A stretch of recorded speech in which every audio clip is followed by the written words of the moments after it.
রাম জন্মভূমি তীর্থক্ষেত্র ট্রাস্ট অযোধ্যার পক্ষ থেকে পূর্ব মেদিনীপুরের কাঁথি সাংগঠনিক জেলার তরফে আজ অযোধ্যার রাম মন্দির থেকে আনা পবিত্র কলস ভর্তি অক্ষত চাল ভবতারিণী মায়ের মন্দিরে পুজো দেওয়া হয়।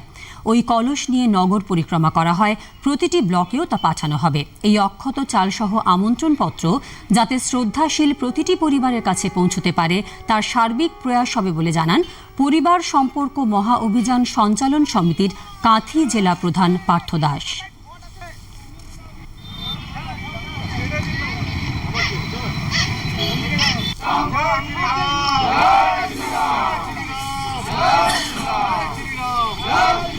ভগবান রামচন্দ্রের রামলালার প্রাণ প্রতিষ্ঠার উপলক্ষে মন্দির দ্বারোদ্ঘাটন হচ্ছে এবং সেই তাকে কেন্দ্র করে আমাদের পরিবার সম্পর্ক মহা অভিযান আমরা কার্যক্রম নিয়েছি। ভারতবর্ষের প্রত্যেকটা পরিবারে আমরা ভগবান রামচন্দ্রের প্রসাদী চাল, অক্ষত চাল এবং রাম মন্দিরের চিত্র এবং তার সঙ্গে আমরা দেব কিছু পত্র দিয়ে প্রত্যেকটা ভারতবর্ষের প্রত্যেকটা পরিবারে আমরা আমন্ত্রণ জানাবো।